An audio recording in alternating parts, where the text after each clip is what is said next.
Salus populis from lex esto, kesejahteraan rakyat adalah hukum yang tertinggi. Assalamualaikum warahmatullahi wabarakatuh. Salam Om Swastiastu, Namo Buddhaya, salam kebajikan dan salam sejahtera untuk kita semua. Terima kasih kepada Dewan Juri yang terhormat dan tentunya Sivitas Akademika Pemerhati Hukum Indonesia. Perkenalkan kami dari tim Sajitor Radio, saya Afisana Panasadega sebagai pembicara pertama yang akan menjelaskan dari sisi filosofis. Saudara Wildan Bagus Prayoga selaku pembicara kedua yang akan menjelaskan dari sisi yuridis, dan saudari Chelsea Sinaga selaku pembicara ketiga yang akan menjelaskan dari sisi sosial empiris dan solusi. Pada mosi perdebatan kali ini kami menyatakan pro dan menyatakan bahwa kebocoran data pribadi menunjukkan kegagalan negara dalam melindungi warga negara di ruang cyber. Dewan Juri yang terhormat, sebelum melangkah ke argumentasi kami, mari kita tuntaskan terlebih dahulu definisi dari kebocoran data. Menurut pengamat cyber security Alphonse Tanujaya, kebocoran data terjadi ketika data yang bersifat sensitif, terproteksi, atau rahasia bisa dilihat secara jelas oleh individu tanpa memiliki hak. Dan dalam kasus ini tidak ada seorang pun yang senang dan sukarela jika data pribadi bocor. Perusahaan atau institusi yang mengelola data publik mempunyai kewajiban untuk mengamankan data dengan sebaik-baiknya, karena masyarakat pemilik data rentan dan sangat berpotensi besar menjadi korban eksploitasi ketika terjadi kasus kebocoran data. Secara filosofis, landasan hukum negara kita menjelaskan dengan tegas dalam UUD NRI 1945 pada pasal 28G yang menyatakan bahwa setiap orang berhak atas perlindungan diri pribadi, yang artinya menekankan pada perlindungan kesejahteraan, yaitu memberikan rasa aman bagi setiap warga negaranya. Hal ini sejalan dengan Undang-Undang Nomor 27 Tahun 2022 yang menyatakan perlindungan data pribadi adalah keseluruhan upaya untuk melindungi data pribadi dalam rangkaian pemrosesan data pribadi guna menjamin hak konstitusional subjek data pribadi. Dewan Juri yang kami hormati, seperti yang kita ketahui di era transformasi digital saat ini, kehidupan tidak dapat dipisahkan dari arus teknologi informasi, karena sejatinya setiap aktivitas maupun efektivitas kinerja manusia pada saat ini bergantung kepadanya, termasuk layanan publik dan pemerintah. Kementerian Komunikasi dan Informatika mengatakan telah menangani 111 kasus kebocoran data yang terjadi sepanjang periode 2019 hingga 2024, seperti kasus kebocoran data BPJS Kesehatan pada 2021, kebocoran data Indomaret 2022, dan yang terbaru kebocoran data Pusat Nasional pada 2024 akibat serangan ransomware yang mengakibatkan terganggunya layanan publik di berbagai institusi. Hal ini dengan jelas menunjukkan kegagalan pemerintah dalam mengelola keamanan data pribadi warga negara Indonesia yang merupakan bagian informasi vital. Oleh karena itu, kami menghimbau pemerintah untuk lebih sigap dan tanggap dalam menanggulangi regulasi tentang perlindungan data pribadi, karena data pribadi termasuk ke dalam hak privasi bagi setiap orang yang harus dilindungi oleh konstitusi, seperti meningkatkan tenaga ahli teknologi informasi yang berbasiskan anak bangsa, mendorong pengesahan RUU Keamanan Cyber karena regulasi yang ada belum cukup mampu untuk mengakomodir keamanan data pribadi, serta jaminan tentang mekanisme pemulihan yang efektif bagi publik. Dalam teori sosiologikal jurisprudence oleh Roscoe menyebutkan bahwa hukum harus selaras dengan kebutuhan masyarakat. Maka ketika perlindungan data pribadi diterapkan, tentu hal pertama yang perlu dilakukan untuk menjawab kebutuhan masyarakat ialah menyiapkan fundamental mekanisme, seperti bagaimana perlindungan data pribadi yang diakomodir dan dijalankan dengan sangat efektif atas peraturan-peraturan yang telah dibuat. Dewan Juri yang terhormat, kita ketahui bersama bahwa perlindungan data pribadi memiliki payung hukum, yakni Undang-Undang Nomor 27 Tahun 2022 tentang perlindungan data pribadi atau yang kita kenal dengan UU PDP, serta Undang-Undang Nomor 11 Tahun 2008 Informasi dan Transaksi Elektronik atau yang kita kenal dengan UU ITE. Maka dari itu, mari kita tuntaskan bagaimana gagalnya pemerintah dalam melindungi data pribadi jika ditinjau dari sisi yuridis. Yang pertama, Undang-Undang Perlindungan Data Pribadi.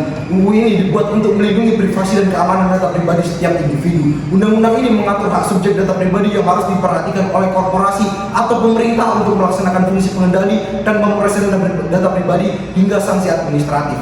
Jika hak tersebut dilanggar, pelaku harus dihukum sesuai dengan aturan yang berlaku. Namun Dewan Juri yang terhormat, UU PDP telah gagal dalam melaksanakan fungsinya yang terbukti dari bocornya data layanan KTP, BPJS, hingga layanan perbankan pada Juni 2024. Yang kedua, jika kita tinjau dari UU ITE, peraturan hukum yang mengatur penggunaan teknologi informasi dan transaksi elektronik di Indonesia. UU ITE mengatur berbagai hal seperti hak dan kewajiban pengguna internet, perlindungan data pribadi pengguna, tindak pidana terkait penyalahgunaan teknologi informasi, sanksi bagi pelaku kejahatan, dan penyebaran berita palsu. Pada pasal 67 ayat 1 dan 3 UU ITE mengatur bahwa pencurian data pribadi dapat dijerat dengan ancaman pidana penjara maksimal 5 tahun dan denda maksimal 5 miliar rupiah. Akan tetapi pada kenyataannya hingga tahun 2024 pemerintah belum bisa melakukan penangkapan, dibuktikan dengan hacker Bjorka dan pencuri pusat data nasional yang sampai saat ini masih belum ditangkap. Dewan Juri yang terhormat, dengan adanya instrumen hukum yang demikian, pemerintah nyatanya masih belum sangat mampu untuk memberikan perlindungan data pribadi terhadap warga negaranya. Direktur Digital Ekonomi Enlo Studies dan Buddha menyebutkan kerugian ekonomi dari serangan ransomware terhadap BDNS bisa mencapai sebesar 6,3 triliun rupiah. Bahkan terdapat surplus usaha yang hilang dari lumpuhnya BDNS sebesar 2,7 triliun rupiah. Dewan Juri yang terhormat, jika dilihat dari sisi penerimaan negara, pemerintah berpotensi mengalami kehilangan pendapatan sebesar 17 miliar rupiah dari pelayanan yang lumpuh. Sudah 2 tahun Dewan Juri yang terhormat setelah disahkannya UU PDP, masih banyak kasus pencurian data pribadi yang saat ini masih terjadi. Berdasarkan permasalahan tersebut, bisa kita amati bersama, pemerintah belum bisa melindungi warga negaranya yang termasuk dalam pelanggaran pada UU PDP pasal 35 yang mengatur bahwa pengendali data pribadi wajib melindungi dan memastikan keamanan data pribadi yang diprosesnya. Lalu pada peraturan pemerintah 71 tahun 2019 pasal 71 tentang penyelenggara sistem elektronik wajib melindungi penggunanya dan masyarakat luas dari kerugian yang ditimbulkan oleh sistem elektronik yang diselenggarakannya. Akan tetapi pemerintah belum bisa menangani dan melindungi data pribadi warga negara yang sesuai seperti pada pasal 35 UU PDP dan peraturan pemerintah pada pasal 71 tahun 2019 tersebut.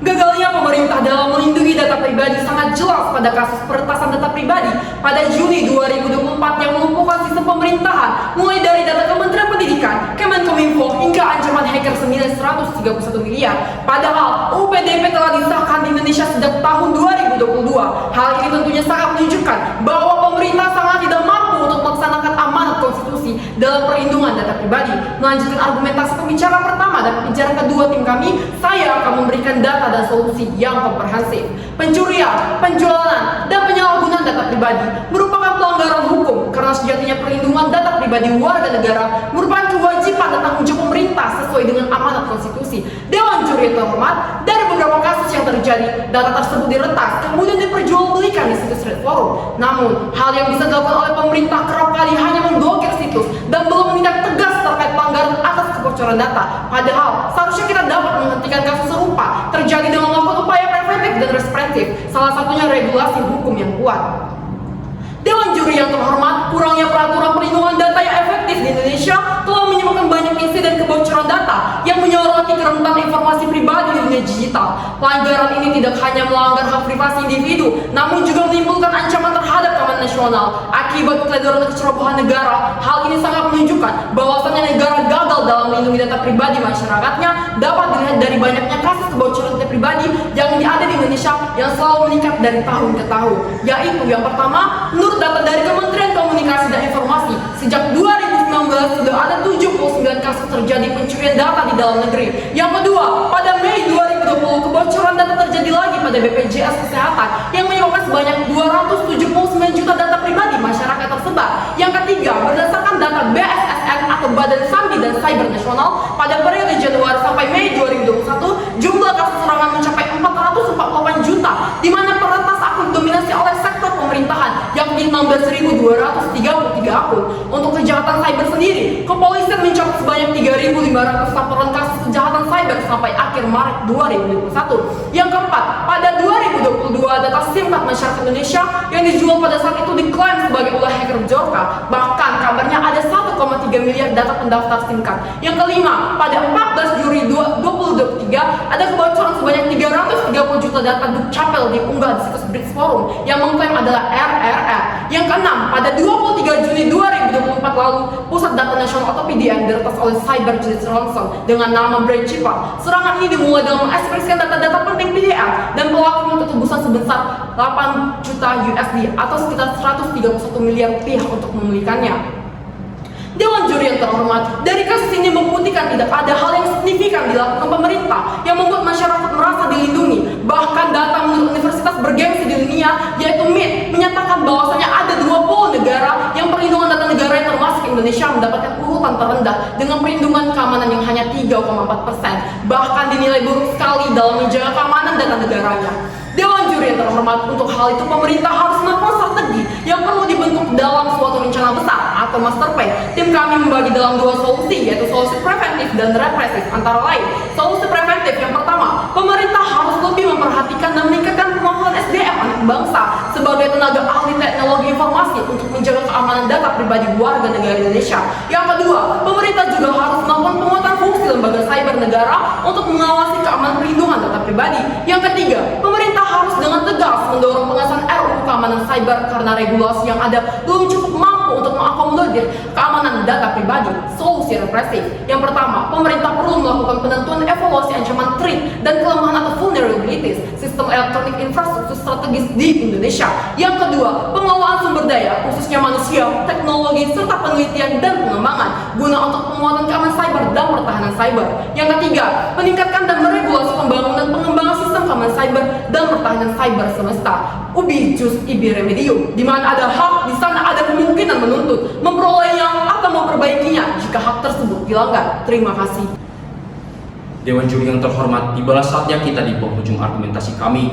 Kami dari tim Sucipto Raharjo menyatakan pro dan menegaskan kembali bahwa regulasi pemerintah saat ini tidak cukup untuk mengakomodir perlindungan data pribadi serta memberikan kepastian dan keamanan bagi rakyatnya di ruang cyber. Beberapa hal yang dapat kita simpulkan dari landasan filosofis, yuridis maupun sosial empiris, yakni yang pertama, perundang-undangan yang telah ada seperti Undang-Undang Perlindungan Data Pribadi dan Undang-Undang Informasi dan Elektronik sebagai peraturan tertinggi yang seharusnya menjamin perlindungan data pribadi dalam landasan aman konstitusi masih belum mampu memberikan perlindungan yang efektif yang terbukti dengan maraknya kasus bocoran data yang terjadi sepanjang periode 2019 hingga 2024. Maka dari itu, Dewan Juri yang terhormat, kami dengan bangga membawakan solusi untuk pemerintah dalam mengatasi permasalahan saat ini, yaitu berupa solusi preventif dan represif. Pada solusi preventif yang pertama, pemerintah meningkatkan pemanfaatan SDM anak bangsa sebagai tenaga ahli teknologi informasi. Pemerintah juga harus melakukan penguatan fungsi lembaga cyber negara untuk mengawasi keamanan perlindungan data pribadi. Dan yang ketiga, pemerintah harus dengan tegas mendorong pengesahan RUU keamanan cyber karena regulasi yang ada belum cukup mampu untuk mengakomodir keamanan data pribadi.